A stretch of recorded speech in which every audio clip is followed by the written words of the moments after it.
She said for 7 years. He said, I haven't had sex with a man because of you, my murderous son. So I got a claw hammer and I beat her to death. Then I cut her head off and I humiliated her. I said, there, now you've had sex. Mindhunter is dark.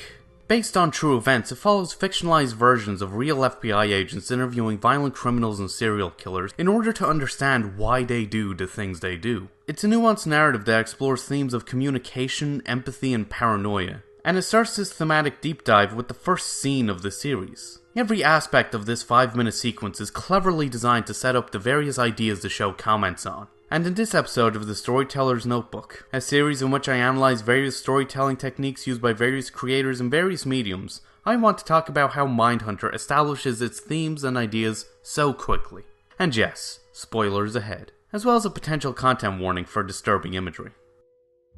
Let's break the scene down moment by moment. It opens with an overhead shot of a hostage negotiation in Pennsylvania, and almost immediately we know what kind of show we're going to be dealing with. A hostage negotiation brings to mind the idea of communication, one of the major themes of the show, and the criminal aspect of such a situation reflects the show's focus on communicating with criminals. The positioning of the camera from the police's perspective also tells us that we'll be looking at the story from the point of view of someone working in law enforcement. The first shot alone gives us a clear idea of what this show is going to be about. Next, we cut to our main character, FBI agent Holden Ford, arriving on the scene as an officer blares out orders on a bullhorn. Holden goes to talk with this officer and we see that the police here are heavily armed. Not only does this introduce us to our main character and the stakes of this particular situation, as we learn how many hostages are at risk, but it also reflects the sensibilities of the people in this world. They think these criminals are just crazy and there's nothing else to it. It's the same mentality we see over and over again throughout the series. From the small town cops who think some people are just crazy, right?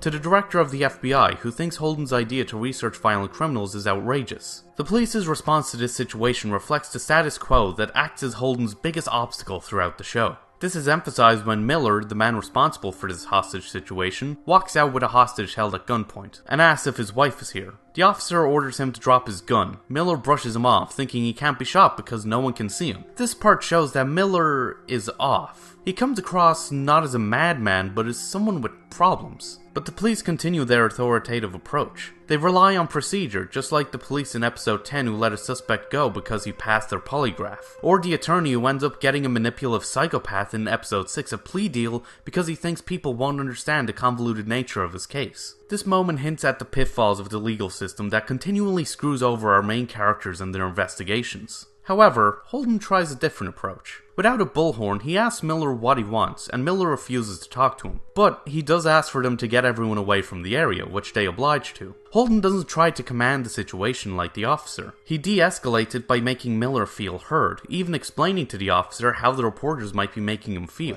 They're making me nervous. Imagine what they're doing to him. He has no criminal history. He's clearly having an episode. We need to keep him calm and wear him down. This represents Holden's goals in the series, of being able to talk to and understand these criminals. However, just like how he has to get the officer to understand why he's taking this approach, it's something he has to go out of his way to accomplish, to argue with people who are all too happy to just dismiss him. It establishes the ideals that Holden is striving for, and the show's focus on him trying to understand the criminal mind. Then, Miller, believing he's invisible, gets naked in front of everyone. Holden tells him otherwise. What do you see?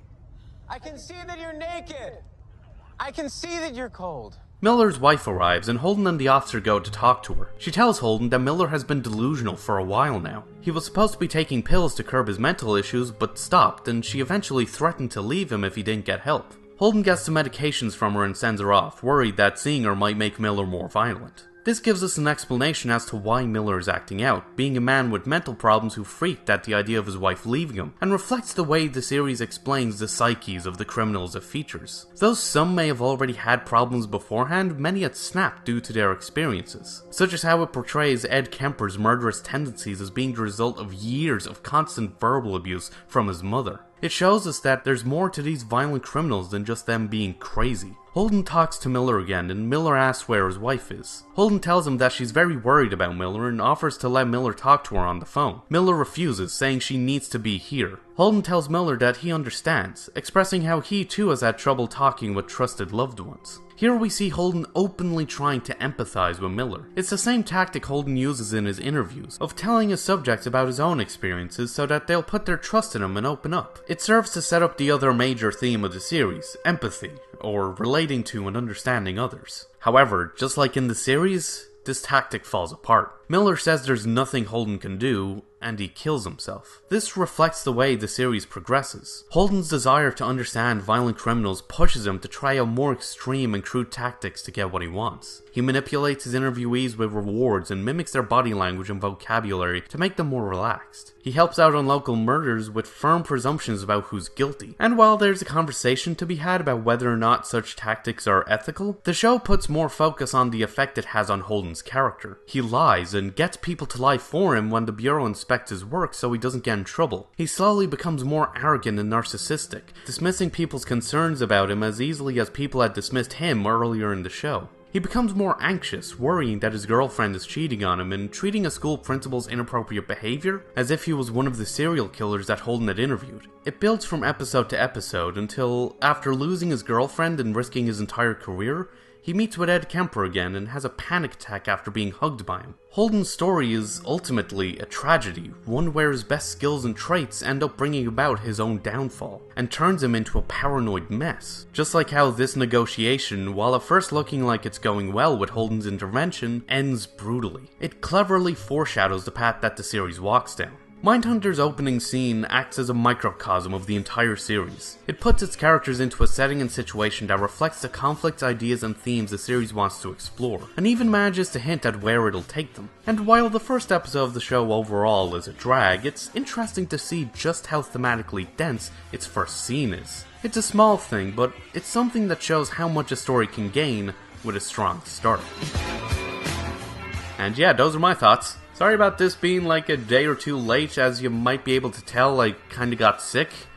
Again. And as a quick note, there isn't going to be a video essay next week, but I am going to try and do a Q&A. I just want to take a week off, because, you know, Christmas, and to catch up on stuff, and if you haven't seen, there's also a Diamond Society event we're planning for New Year, so I want to focus on that. But I don't want to leave you with nothing. So send me any questions you want me to answer, or just curious about, and I'll do my best to answer them. Anyway, if you enjoyed this and want to see more, check out my last video on Hyperlight Drifter and why its trippy artwork and fluid gameplay make it so fun to play. Or check out the last episode of the Storyteller's Notebook, where I break down Resident Evil 7's masterfully crafted atmosphere. And don't forget to like, comment, share, and of course, subscribe to come fly with me. And hopefully, I'll see yous later.